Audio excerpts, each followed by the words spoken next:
കഥ ആരംഭിക്കുന്നത് 1970കളിലാണ്. അവിടുത്തെ എയർപോർട്ടിൽ ഫ്രെഡി മെർക്കുറി എന്ന് വിളിപ്പേരുള്ള ഫറോക്ക് ബുൾസാര എന്ന പേരുള്ള ഒരു പയ്യൻ ജോലി നോക്കിയിരുന്നു. അന്ന് ജോലി കഴിഞ്ഞ് അവൻ വീട്ടിലേക്ക് മടങ്ങിയെത്തി. വീട്ടിലധിക നേരമൊന്നും ഇരിക്കാൻ ഫ്രെഡി തയ്യാറായില്ല. അവന് പുറത്തു പോകണമായിരുന്നു. പുറത്തൊരു പബ്ബിൽ അവന്റെ ഇഷ്ട ബാൻഡ് പെർഫോം ചെയ്യുന്നുണ്ട്. അവൻ അത് കാണണം. ഫ്രെഡിയുടെ ഇത്തരത്തിലുള്ള ബിഹേവിയർ അവന്റെ പാരന്റ്സിന് ഇഷ്ടമേ ആയിരുന്നില്ല. എല്ലാ രാത്രിയും അവനിങ്ങനെ ചുറ്റിക്കറങ്ങുന്നതൊക്കെ പാരന്റ്സിന് അസ്വസ്ഥതയുണ്ടാക്കിയിരുന്നു. പക്ഷെ ഫ്രെഡി ഉണ്ടോ അത് വകവെക്കുന്നു. അന്നും അവൻ പുറത്തുപോയി. സ്മൈൽ എന്ന ബാൻഡിന്റെ പെർഫോമൻസ് ആയിരുന്നു പബ്ബിൽ നടന്നിരുന്നത്. അവരുടെ പെർഫോമൻസ് അവൻ കേട്ടു. പെർഫോമൻസ് കഴിഞ്ഞ് ബാൻഡ് മെമ്പേഴ്സ് പുറകുവശത്തിരിക്കുന്ന സമയം ഫ്രെഡി അവരുടെ അടുത്തേക്ക് ചെന്നു. ബാൻഡിലെ ഡ്രമ്മറും ഗിത്താറിസ്റ്റും അവിടെ ഇരിക്കുന്നുണ്ടായിരുന്നു. അവരോട് ഫ്രെഡി സംസാരിച്ചു. പൊതുവെ സോങ് എഴുതാനും പാടാനും ഒക്കെ താല്പര്യമുള്ള വ്യക്തിയാണ് ഫ്രെഡി. തന്റെ സോങ് അവരുടെ സ്മൈൽ ബാൻഡ് പാടുമോ എന്നായിരുന്നു അവൻ ചോദിച്ചത്. പക്ഷെ ആ സമയത്താണ് അവരുടെ പ്രധാന വോക്കലിസ്റ്റും ബേസിസ്റ്റുമായ ടിം എന്ന വ്യക്തി ഹംബി ബോങ് എന്ന മറ്റൊരു ബാൻഡിൽ ജോയിൻ ചെയ്യാൻ അവരെ വിട്ടുപോയ കാര്യം ഫ്രെഡി മനസ്സിലാക്കുന്നത്. ഫ്രെഡി അതോടെ അവരുടെ ടീമിലെ വോക്കലിസ്റ്റ് ആവാൻ അവസരം ചോദിച്ചു. പല്ലുന്തിയ ഫ്രെഡിയുടെ രൂപം അവർക്കത്ര ഇഷ്ടപ്പെട്ടിരുന്നില്ല. അതുകൊണ്ട് തന്നെ അവരാദ്യം ആ ഓഫർ നിരസിക്കുകയായിരുന്നു ചെയ്തത്.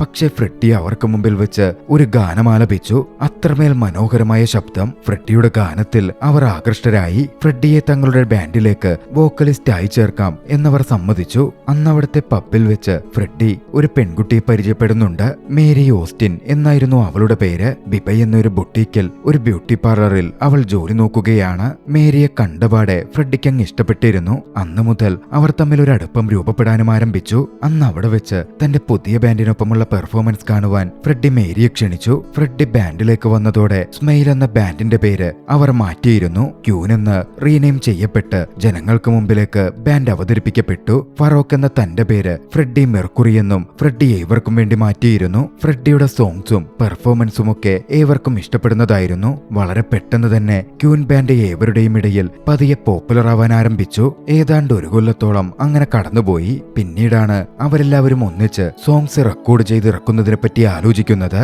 അതിനുവേണ്ടി അവരൊരു റെക്കോർഡിംഗ് സ്റ്റുഡിയോ തിരയാൻ തുടങ്ങി. ഫ്രെഡി ആയിരുന്നു അതിനും ബാൻഡിനെ മോട്ടിവേറ്റ് ചെയ്ത് പ്രചോദനം നൽകിയത്. പക്ഷേ വേണ്ട പണം, റെക്കോർഡിംഗ് സ്റ്റുഡിയോ റെന്റ് ചെയ്യാനുള്ള പണം അവരുടെ പക്കൽ ഉണ്ടായിരുന്നില്ല. ഒടുവിൽ അവർ സഞ്ചരിക്കുന്ന വാൻ വിറ്റ് ആ പണം ഉപയോഗിച്ച് റെക്കോർഡ് ചെയ്യാമെന്നവർ തീരുമാനിച്ചു. ഇതേ സമയം മറുവശത്ത് ഫ്രെഡിയുടെയും മേരിയുടെയും ബന്ധം കൂടുതൽ ദൃഢമായി മുമ്പോട്ട് പോകുന്നുണ്ടായിരുന്നു. അങ്ങനെയിരിക്കെ ഒരു ദിവസം തന്റെ സുഹൃത്തുക്കളെയും മേരിയെയും ഫ്രെഡി തന്റെ ബർത്ത്ഡേ സെലിബ്രേറ്റ് ചെയ്യാൻ വീട്ടിലേക്ക് ക്ഷണിച്ചു. അന്നാണ് മറ്റു പലരും ഫ്രെഡിയുടെ ഒറിജിനും മറ്റും മനസ്സിലാക്കുന്നത്. ഫ്രെഡിയുടെ യഥാർത്ഥ പേര് ഫറോക്ക് ബുൾസാറ എന്നാണെന്നും അവർ പാകിസ്ഥാനിൽ നിന്ന് കുടിയേറിയവരാണെന്നും. പക്ഷേ ഫ്രെഡി പണ്ടുതൊട്ടേ തന്റെ പേര് പാസ്പോർട്ടിലടക്കം മാറ്റിയിരുന്നു. നിലവിൽ ഫറോക്ക് എന്ന പേര് എക്സിസ്റ്റ് ചെയ്യുന്നേയില്ല. ഫ്രെഡി മെർക്കുറിയായി ഫ്രെഡി അറിയപ്പെട്ടു തുടങ്ങിയിരുന്നു. അന്നാണ് ഫ്രെഡിക്ക് ജോൺ റീഡ് എന്ന പേരുള്ള EMI റെക്കോർഡ്സിന്റെ മാനേജറിൽ നിന്ന് കോൾ വരുന്നത്. ഫ്രെഡി ജോണിനെ നേരിൽ മീറ്റ് ചെയ്തു. EMI റെക്കോർഡ്സിന് ക്യൂൻസിന്റെ ആൽബം റെക്കോർഡ് ചെയ്ത് വിറ്റഴിക്കാൻ താല്പര്യമുണ്ട് എന്ന് അദ്ദേഹം ഫ്രെഡിയോട് പറഞ്ഞു. ഫ്രെഡിയും ടീമും ആ ഓഫർ അക്സെപ്റ്റ് ചെയ്തു. റെക്കോർഡ് ലേബിൾസിന്റെയും മാനേജേഴ്സിന്റെയും സഹായത്തോടെ ക്യൂനിന്റെ വളർച്ച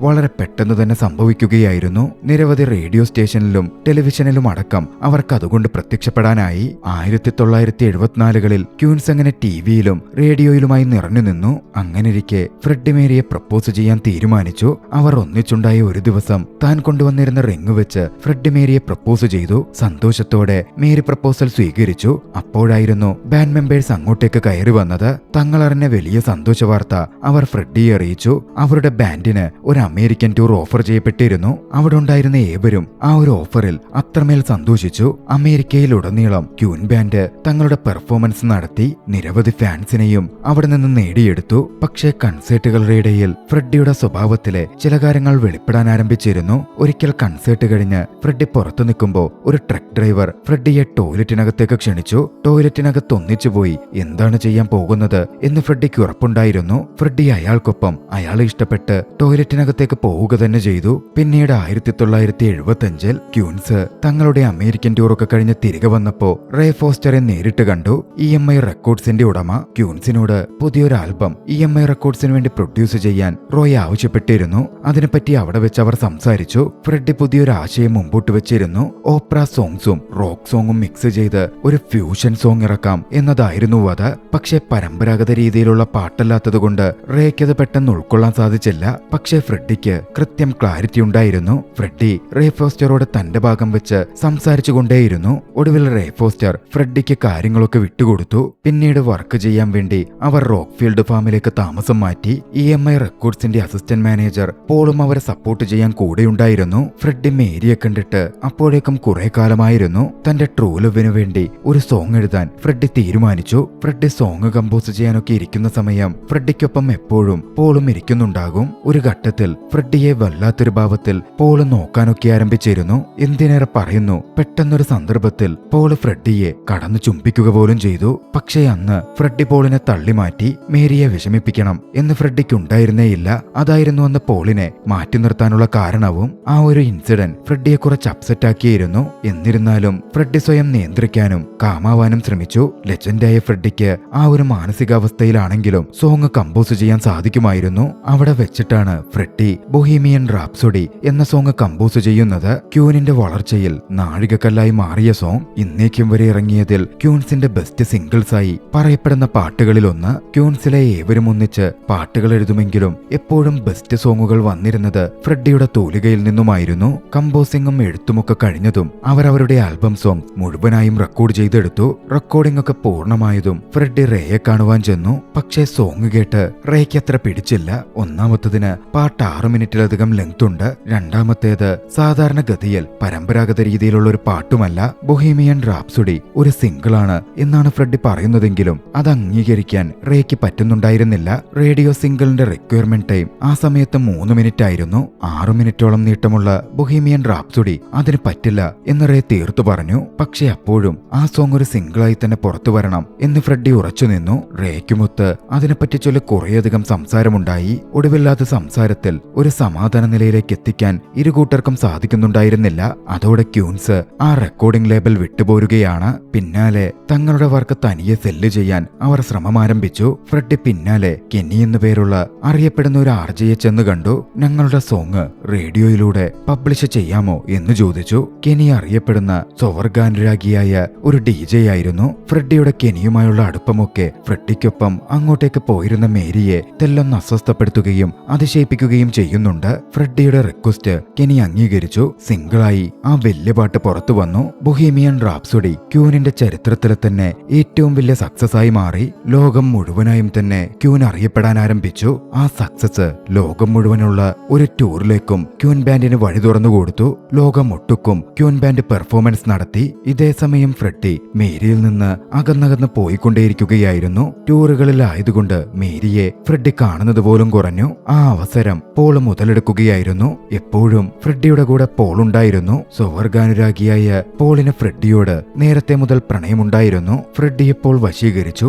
അവരൊന്നിച്ച് ലൈംഗിക ബന്ധത്തിൽ ഏർപ്പെടുക പോലും ചെയ്തു. പിന്നീടുള്ള ഫ്രെഡിയുടെ പെരുമാറ്റത്തിൽ മേരിക്ക് സംശയം തോന്നാൻ തുടങ്ങിയിരുന്നു. ഫ്രെഡിയോട് തന്നെ മേരി കാര്യം തിരക്കി. അങ്ങനെ ഒരു രാത്രിയിൽ ഫ്രെഡി തന്നെ പറ്റിയുള്ള ആ സത്യം തുറന്നു പറഞ്ഞു. താനൊരു ബൈസെക്ഷൽ ആണെന്ന്. അതായത് ഒരേപോലെ ആണിനോടും പെണ്ണിനോടും ലൈംഗിക വികാരം തോന്നുന്ന വ്യക്തി. അത് കേട്ടതും മേരിയാകെ വല്ലാതായി പോയിരുന്നു. ഫ്രെഡിയുമായുള്ള തന്റെ റിലേഷൻഷിപ്പ് അവസാനിപ്പിക്കാൻ വരെ മേരി ആലോചിച്ചു. വർഷങ്ങൾ കടന്നുപോയി. 1980-കൾ. അപ്പോഴേക്കും ഫ്രെഡി തന്റെ നീണ്ട മുടിയൊക്കെ മാറ്റി മറ്റൊരു അപ്പിയറൻസിലേക്ക് തന്നെ മാറിയിരുന്നു. പോളിനെ പോലെ കട്ടി മീശയൊക്കെ ഫ്രെഡി വെക്കാൻ തുടങ്ങി. ഫ്രെഡിയുടെ മൊത്തത്തിലുള്ള ആറ്റിറ്റ്യൂഡ് മാറിയിരുന്നു. ക്യൂൻസിലെ മറ്റ് മെമ്പേഴ്സും അത് ശ്രദ്ധിക്കുന്നുണ്ടായിരുന്നു. അതുകൊണ്ട് തന്നെ ഫ്രെഡിയുമായുള്ള തങ്ങളുടെ ഇന്ററാക്ഷനിൽ ക്യൂൻ മെമ്പേഴ്സ് ചെറിയ കുറവും വരുത്തി. തീർത്തും ഒറ്റപ്പെടുന്ന പോലെ ഫ്രെഡിക്കിടക്കൊക്കെ അനുഭവപ്പെടുമായിരുന്നു. തന്റെ വീട്ടിൽ വൈൽഡായ ഒരു പാർട്ടി തന്നെ അറേഞ്ച് ചെയ്യാൻ ഫ്രെഡി പോളിനോട് പറയുകയൊക്കെ ചെയ്തു. അന്ന് ആ പാർട്ടിയൊക്കെ കഴിഞ്ഞപ്പോ ഫ്രെഡിക്ക് എന്തുകൊണ്ടോ മേരിയെ വിളിക്കണമെന്ന് തോന്നി. മേരിയെ വിളിച്ച് ഫ്രെഡി സംസാരിച്ചു.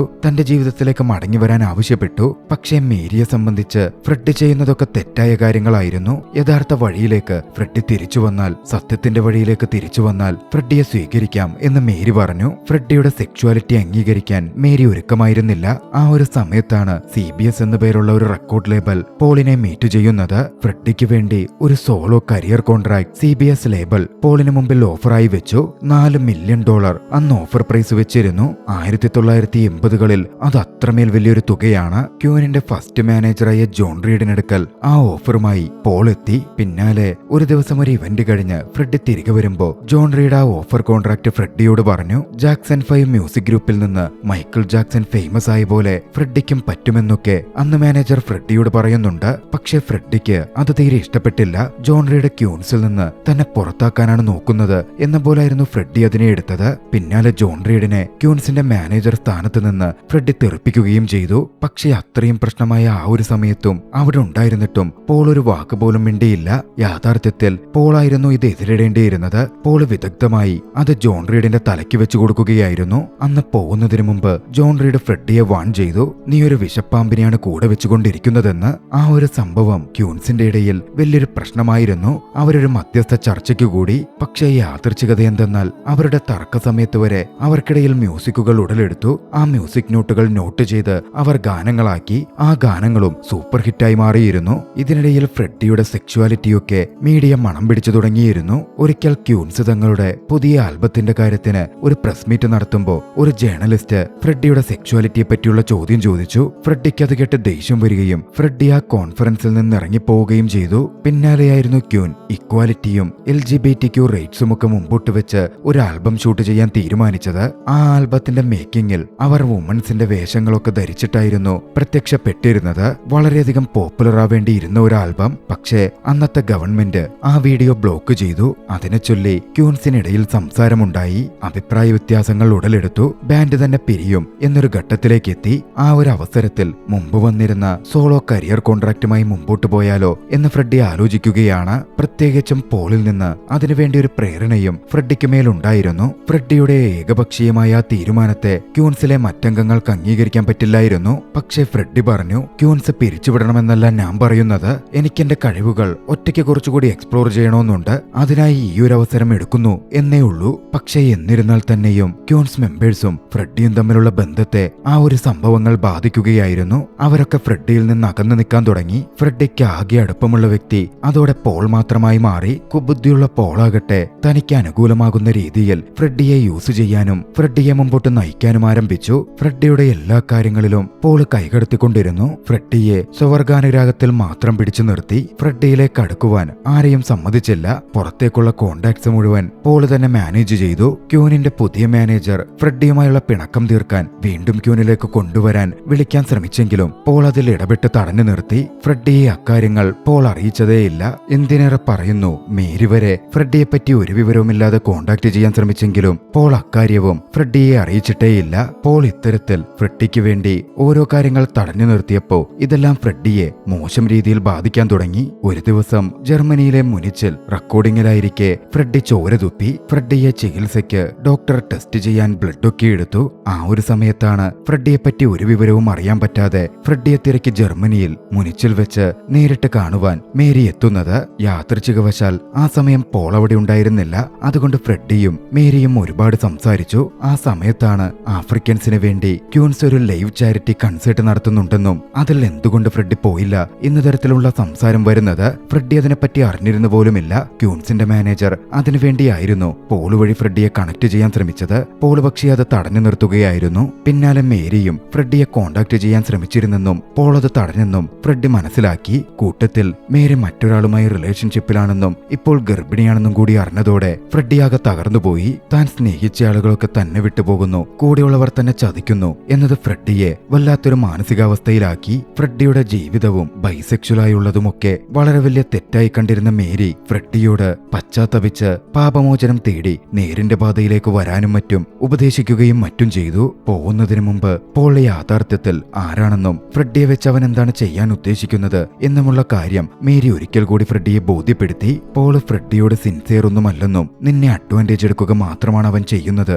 എന്നും മേരി പറഞ്ഞു വെച്ചിരുന്നു. പിന്നാലെയായിരുന്നു പോൾ അങ്ങോട്ടേക്ക് വരുന്നത്. പോൾ എത്തിയതും ഫ്രെഡി പോളിനോട് ക്യൂൻസിന്റെ ചാരിറ്റി ലൈവ് എയ്ഡ് കൺസേർട്ടിനെ പറ്റി തിരക്കി. പോളിനെ സംബന്ധിച്ചിടത്തോളം ആ കൺസേർട്ട് കൊണ്ട് വേറൊരു പ്രോഫിറ്റുമില്ല എന്ന പക്ഷമായിരുന്നു. അത് കേട്ടതും പോൾ ആരാണെന്നും എന്താണെന്നും ഫ്രെഡി കറക്റ്റായി മനസ്സിലാക്കി. ദേഷ്യത്തിൽ പോളിനെ ഫ്രെഡി ജോലിയിൽ നിന്ന് പിരിച്ചുവിട്ടു. പക്ഷേ പോളിന് അത് അംഗീകരിക്കാൻ പറ്റില്ലായിരുന്നു. തന്നെ ജോലിയിൽ നിന്ന് പിരിച്ചുവിട്ടാൽ ഫ്രെഡിയുടെ സ്വകാര്യ ഫോട്ടോസ് അടക്കം താൻ മീഡിയാസിനും മറ്റും കൊടുക്കും എന്ന് പറഞ്ഞപ്പോൾ ഭീഷണി ഭീഷണിപ്പെടുത്തി. പക്ഷെ ഫ്രെഡിക്ക് ആ നിമിഷത്തിൽ അതൊന്നും പ്രശ്നമേ ആയിരുന്നില്ല. നീ നിനക്കിഷ്ടമുള്ളത് ചെയ്തോ എന്ന് തന്നെ പറഞ്ഞ് പോളിനെ ഫ്രെഡി ഇറക്കി വിട്ടു. പിന്നാലെ ഇംഗ്ലണ്ടിലേക്ക് ഫ്രെഡി തിരികെ പോയി. തന്റെ സെക്കൻഡ് സോളോ ആൽബം വർക്ക് ചെയ്യുന്നതിനെ പറ്റി ഫ്രെഡി ആലോചിക്കുന്നുണ്ടായിരുന്നു. ക്യൂൻസിന്റെ മാനേജർ ജിം ഫ്രെഡിയെ കോണ്ടാക്ട് ചെയ്തു. വീണ്ടും ക്യൂൻസുമായി ഒരു മധ്യസ്ഥ ചർച്ച നടക്കുകയാണ്. പഴയ ബുദ്ധിമുട്ടുകളും തെറ്റിദ്ധാരണകളും ഒക്കെ മാറി ഫ്രെഡി ക്യൂൻസിലേക്ക് കുറച്ചധികം കരാറുകളുടെ അടിസ്ഥാനത്തിൽ തിരികെ എത്തി. പിന്നാലെയായിരുന്നു ഫ്രെഡിയുടെ രോഗാവസ്ഥ